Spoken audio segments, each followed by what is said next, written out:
నమస్తే. బీఆర్కే భక్తి ఛానల్కి స్వాగతం. నేను పద్మ. ఈరోజు మనతో పాటు ఉన్నారు శ్రీచక్రపీఠం వ్యవస్థాపకులు, ప్రముఖ జ్యోతిష్య పండితులు డాక్టర్ ప్రదీప్ జోషి గారు. వారిని అడిగి మరిన్ని విషయాలు తెలుసుకునే ప్రయత్నం చేద్దాం. నమస్తే గురుగారు. శ్రీమాత్రే నమః. గురుగారు, రేపు 14వ తారీఖున రాబోయేది పౌర్ణమి, చంద్రగ్రహణం కూడా అంటున్నారు. దాని ప్రభావం ఎలా ఉండబోతుంది అనుకోవాలి? ఏ ఏ రాశుల మీద ఈ చంద్రగ్రహణం ప్రభావం ఎలా ఉండబోతుంది అనుకోవచ్చు అంటారు? శ్రీ గురుభ్యో నమః. శ్రీమాత్రే నమః. దుర్గే స్మృతా హరసి భీతిమశేష జంతో స్వస్థై స్మృతా మతిమతీవ శుభం దదాసి దారిద్ర్య దుఃఖ భయహారిణి కాత్వదన్య సర్వోపకారకరణాయ సదార్ద్ర చిత్త. శ్రీమాత్రే నమః. శ్రీ గురుభ్యో నమః. చంద్రగ్రహణం, వాస్తవంగా ఈ చంద్రగ్రహణానికి సంబంధించి చాలామందికి చాలా సందేహాలు ఉంటాయి. ఫస్ట్ ఈ చంద్రగ్రహణం ఎలా ఏర్పడుతుందని మనం ఒకసారి అర్థం చేసుకోవాలి. సూర్యుడి యొక్క వెలుగు ఈ భూమి మీద కాదు, చంద్రుని మీద కూడా పడుతుంది సూర్యుడి యొక్క వెలుగు. ఇప్పుడు భూమి మీద మనకు సూర్యుడి వెలుగు కనిపిస్తుంది కాబట్టి మనం అంతా కూడా అన్నీ చూడగలుగుతున్నాం. అయితే సూర్యుడు వెలుగు పడ్డప్పుడు మనకి వెలుగు ఉంటుంది, నీడ కూడా ఉంటుంది. ఇప్పుడు మామూలుగా మనం సూర్యుడు ఉదయం వేళల్లో మనం నిల్చుంటే మన యొక్క నీడ చాలా పెద్దగా ఉంటుంది. మధ్యాహ్నం చూస్తే మన నీడ చాలా తక్కువగా ఉంటుంది, పక్కనే మనం ఇంతే కనిపిస్తుంది, మనకి నీడ ఎక్కువ కనపడదు. అదే ఉదయం వేళను చూస్తే మన నీడ దాదాపుగా ఒక 12 అడుగుల దూరం వరకు కూడా నీడ ఉంటుంది. అట్లాగే పౌర్ణమి రోజు ఏమవుతుంది అని అంటే సూర్యుడి యొక్క వెలుగు భూమి మీద పడ్డప్పుడు నీడ అనేటువంటిది చంద్రుడి యొక్క కక్ష వరకు వెళుతుంది. సాధారణంగా అన్నిసార్లు వెళ్ళదు. చంద్రగ్రహణం పడేటప్పుడు మాత్రమే చంద్రుడి కక్ష వరకు కూడా భూమి యొక్క నీడ వెళుతుంది. సో కక్ష అంటే అర్థం ఏంటంటే చంద్రుడి యొక్క రోడ్డు, చంద్రుడు వెళ్ళేటువంటి దారిని ఏమంటారు అంటే నాడీ వృత్తము అంటారు. సూర్య సిద్ధాంతం అనే గ్రంథం చదివితే అర్థమవుతుంది. నాడీ వృత్తం అంటారు.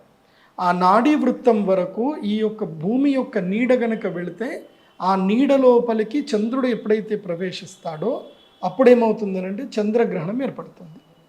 అయితే ఈ నీడ సాధారణంగా చంద్రుడి యొక్క కక్షను ఎప్పుడు కూడా రీచ్ అవ్వదు. రీచ్ అయ్యేటప్పుడు ఏంటంటే డెన్సిటీ అంటే అతి తీవ్రతరమైనటువంటి నీడ వేరే ఉంటుంది, సాధారణమైనటువంటి నీడ వేరే ఉంటుంది. అంటే ఇప్పుడు ఇలా ట్రయాంగిల్ షేప్లో నీడ వస్తుంది, అది చాలా డెన్సిటీ ఉండే నీడ. ఆ నీడ లోపలికి ప్రవేశించినప్పుడు చంద్రగ్రహణమే. అయితే ఇలా ట్రయాంగిల్లో కాకుండా దానికి ఆ నీడ అత్యంత తీవ్రతరమైన నీడ కాకుండా 50% డెన్సిటీ ఉంటుంది, అంటే 100% డెన్సిటీ ఉండదు. ఆ నీడని ఏమంటారు అంటే పెనంబ్రల్ అంటారు. ఆ నీడ లోపలికి కూడా చంద్రుడు ప్రవేశించినా అది చంద్రగ్రహణమే. అయితే అత్యంత ప్రభావవంతమైన చంద్రగ్రహణం ఏంటంటే డెన్సిటీ లోపలికి ఎప్పుడైతే ప్రవేశిస్తాడో అంటే చంద్రుడు పూర్తిగా కనబడకుండా పోతాడు. సో ఆ చంద్రుడి యొక్క పూర్తిగా భూమి యొక్క నీడ కనిపిస్తూ ఉంటుందన్నమాట. అలా దాని లోపలికి ప్రవేశించినప్పుడు ఏంటంటే అది శ్రేష్టమైన చంద్రగ్రహణము, సంపూర్ణ చంద్రగ్రహణము లాంటివి మనం చెప్పుకోవచ్చు. లేదంటే ఖగ్రాస చంద్రగ్రహణము, ఇలా కొన్ని చెప్తారు. అయితే ఇప్పుడు ఈ చంద్రగ్రహణం ఏదైతుందో ఇది పెనంబ్రల్, అంటే ఇది డెన్సిటీ ఆఫ్ డార్క్నెస్ లోపలికి ఎంటర్ అవ్వట్ల, లైట్ డార్క్నెస్ లోపలికి ఎంటర్ అవుతుంది. కాబట్టి ఇది కూడా చంద్రగ్రహణమే, కాకపోతే అంత తీవ్రతరమైన ప్రభావాలు మాత్రం ఉండవు. కాబట్టి ఇది నార్మల్ చంద్రగ్రహణం కిందకి మనం లెక్క వేసుకోవాలి. ఈ చంద్రగ్రహణం వల్ల ఎక్కువగా నష్టాలు లేవు, ఏ రాశుల వారికి ప్రభావాలు ఉండవు.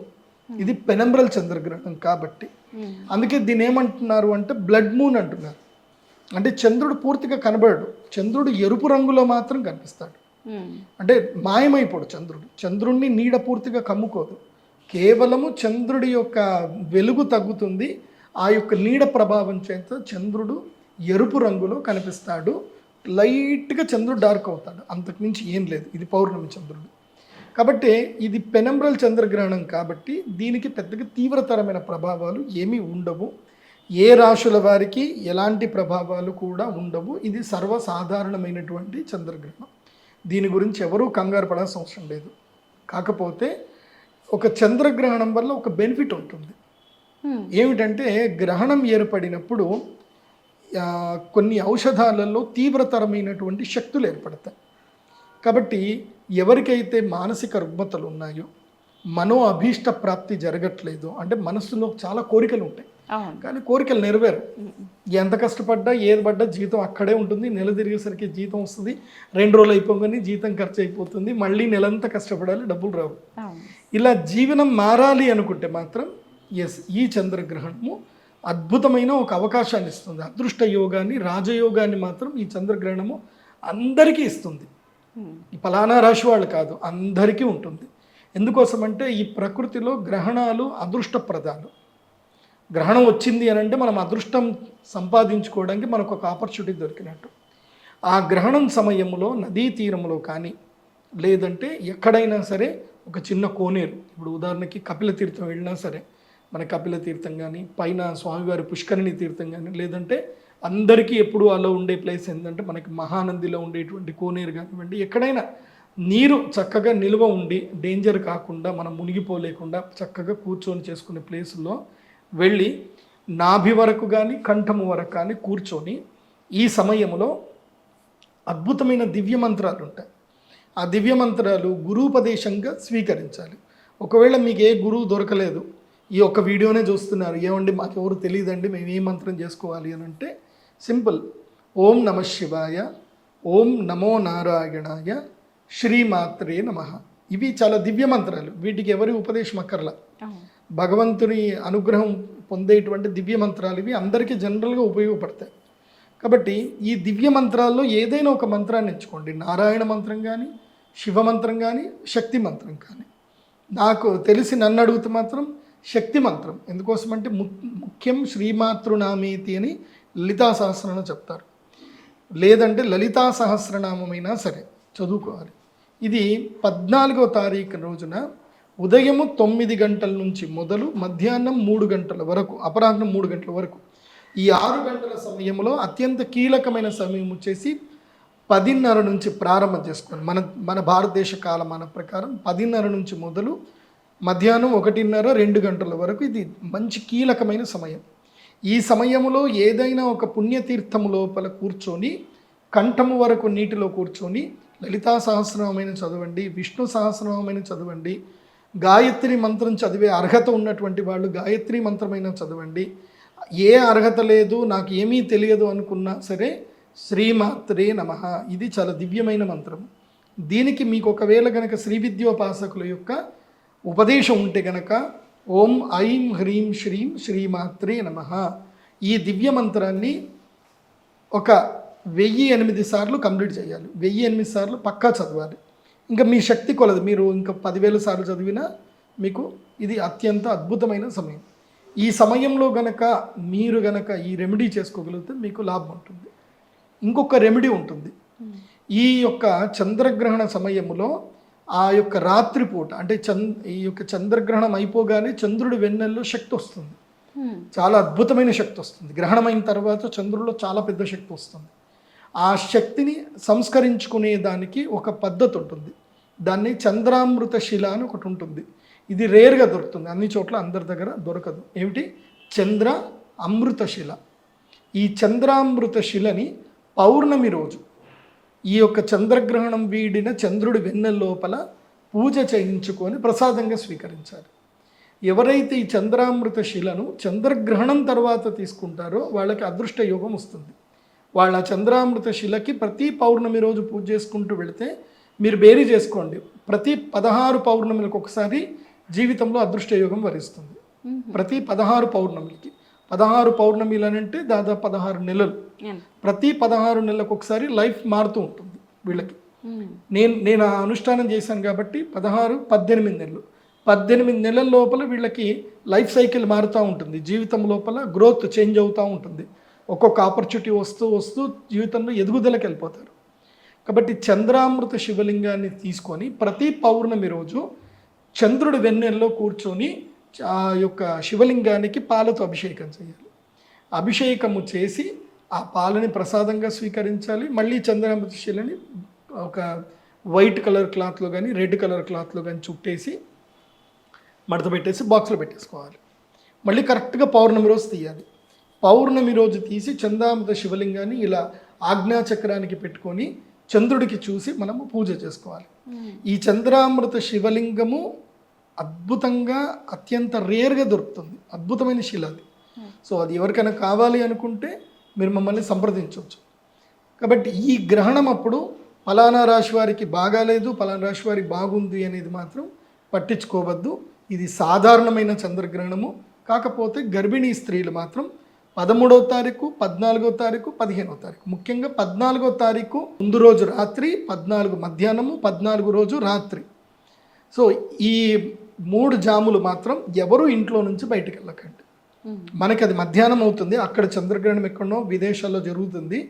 కాకపోతే భూమి మీద ఉండేటువంటి ప్రతి ఒక్కరికి ప్రభావం ఉంటుంది, గర్భిణీ స్త్రీలకు కూడా ప్రభావం ఉంటుంది. కాబట్టి 13 రాత్రి, 14 ఉదయకాలం మొత్తము, మళ్ళీ 14 రాత్రి వరకు ఎవరు కూడా ఈ మూడు జాములు మాత్రం ఎవరు కూడా గర్భిణీ స్త్రీలు బయటకు వెళ్ళకండి. ఇంట్లోనే ఉండండి, చక్కగా రెస్ట్ తీసుకోండి. అన్ని రకాల ఆహార పదార్థాలు తినొచ్చు. ఆహార నియమాలు అయితే ఏవి వర్తించవు. ఏది ఇక్కడ ఉండేటువంటి వాళ్ళకు, ఏ దేశంలో అయితే హిందువులు ఉన్నారో, ఎక్కడైతే గ్రహణం జరుగుతుందో కనిపిస్తుందో ఆ గ్రహణం కనిపించేటువంటి ప్రదేశంలో ఉండి హిందువులు మాత్రము ఆహార నియమాలు పాటించాలి, సూతకం చేసుకోవాలి. మన భారతీయులకి ఇది కనబడదు కాబట్టి మనకి సూతకము, మైల స్నానాలు ఉండవు. కాకపోతే చెప్తున్నది ఏంటి, ఇక్కడ మైల ఇది కాదు, సూతకం కాదు, ఇది అదృష్టకాలం. గ్రహణం వస్తే మంత్రానుష్ఠానం చేసుకోవాలి. గ్రహణం వచ్చినప్పుడు దైవ ధ్యానం చేసుకోవాలి. చేసుకుంటే జీవితంలో మార్పు వస్తుంది, గ్యారంటీగా మార్పు వస్తుంది. దానికి ఎన్నో ఎగ్జాంపుల్స్ నా దగ్గర ఉన్నాయి. నేనే లైవ్ ఎగ్జాంపుల్. నేను హైదరాబాద్కి వచ్చిన మొదల్లో, ఇక్కడ భాగ్యనగరానికి వచ్చిన మొదలు నల్లకుంటలు ఉండేవాడిని. ఒక ఇంట్లో ఇంతే చిన్న రూము, ఏది ఇట్లా ట్రయాంగిల్ షేప్లో ఉండే ఒక కిచెన్లో అద్దెకు ఉండేవాడిని. పడుకుంటే నా ఒక్కడికే ప్లేస్ పట్టేది. కిచెన్లో అద్దెకు ఉండేవాడిని. దానికి నెలకు 3500 అద్దె ఇచ్చేటవాడిని, శంకర్మఠ ఎదురుగా నల్లకుండలో. సో ఇప్పుడు హైదరాబాద్లో ఉండడానికి ఇల్లు ఉంది, అన్నీ ఉన్నాయి. సో ఎలా మార్పు వచ్చింది అని అంటే దైవ అనుగ్రహం. సో జీవితంలో మార్పు రావాలి అని అంటే గ్రహణ సమయంలో అనుష్ఠానం చేసుకోవాలి. మీరు మా శ్రీచక్ర పీఠానికి వస్తే అక్కడ గ్రహణ సమయంలో ఎలా జపం చేసుకోవాలో అది మేము చెప్తాము. కాకపోతే చంద్రగ్రహణం అప్పుడు మాత్రం అనుష్ఠానం మాత్రం చేసుకోండి. ఇంకా ఏ కంగారు పడాల్సిన అవసరం లేదు. దైవ ధ్యానం బాగా చేసుకోండి, మీకు మీరుగా జపం చేసుకోండి. అయితే ఇంట్లలో మాత్రం జపాలు చేయకండి, ఇండ్లలో చేయకూడదు. గ్రహణం సమయంలో ఇండ్లలో జపం చేయకూడదు. బయట తీర్థక్షేత్రంలో, పుణ్యక్షేత్రం లోపలికి వెళ్ళిపోయి చేయండి. వీలైతే మహానంది వెళ్ళండి. నేను మొన్ననే మహానంది వెళ్ళాను, అద్భుతమైన క్షేత్రము. అక్కడ ఉన్నంత ఎనర్జీస్ ఎక్కడ దొరకవు. అది మహానందికి ఉన్న గొప్పతనం ఏంటంటే తపోక్షేత్రం అది. అందుకే అక్కడ ఋషులు అది డెవలప్ అవ్వకుండా ఆపేసుకున్నారు. అప్పటికిప్పటికి మహానంది అంతే ఉంది. మహానందిలో ఉన్నంత వింత ఇంకెక్కడ లేదు. అక్కడ నీళ్ళు ఎక్కడి నుంచి వస్తున్నాయి ఎవరికీ తెలియదు, నీళ్ళు ఔషధ జలం ఎవరికీ తెలియదు.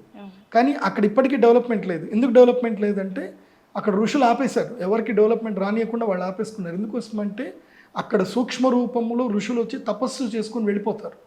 సో వాళ్ళకి డిస్టర్బ్ అవ్వద్దు. కాబట్టి మహానంది లాంటి పుణ్యక్షేత్రం వెళ్ళండి, లేదంటే తలకోన వెళ్ళండి, లేదంటే తిరుమలలో ఎన్నో క్షేత్రాలు ఉన్నాయి. ఇప్పుడు ఈ పౌర్ణమికి తిరుమలలో తుంబురు తీర్థం వెళ్ళాలి. ఏది ఈ మార్చి 14వ తారీఖు రోజు తుంబురు తీర్థంలో ఎవరైతే స్నానం చేసి ఆ స్వామివారిని కొలుస్తారో వాళ్ళకి లైఫ్ మారిపోతుంది. నిజంగా చెప్తున్నా, ఇది మిస్ చేసుకోవద్దు. ముఖ్యంగా కుంభరాశి, మీనరాశి, మేషరాశి వాళ్ళు మాత్రం మార్చి 14వ తారీఖు ఏ పని పాట పెట్టుకోకండి, వెళ్ళి తుంబురు తీర్థం వెళ్ళండి. సాక్షాత్తు తిరుమల తిరుపతి దేవస్థానం వారే ఆ గేట్ ఓపెన్ చేస్తారు. ఈ మార్చి 14వ తారీఖు వెళ్ళడానికి వాళ్ళే గేట్ ఓపెన్ చేస్తారు. సో కాబట్టి అందరూ వెళ్ళొచ్చు, ప్లాన్ చేసుకోండి. ఇది ఇంకా మూడే 3 రోజులు ఉంది, ఇంకా 2-3 రోజులే టైం ఉంది. కాబట్టి మిస్ చేసుకోవద్దు. ఎవరు ముఖ్యంగా మకర, కుంభ, మీన, కుంభ, మేష ఈ 3 రాశుల వారు తప్పకుండా వెళ్ళండి. తర్వాత అనుష్ఠానం చేసుకోవడమే చాలా ముఖ్యం, అంతే. ఈ చంద్రగ్రహణం భయపడొద్దు, ఎవ్వరూ ఏం భయపడొద్దు. గర్భిణీ స్త్రీలు హ్యాపీగా ఇంట్లో ఉండండి, ఫోన్లు దూరం పెట్టండి, దైవ నామస్మరణ చేసుకోండి. మంచి వివరణ ఇచ్చారు గురువు గారు, ధన్యవాదాలు. శ్రీమాత్రే.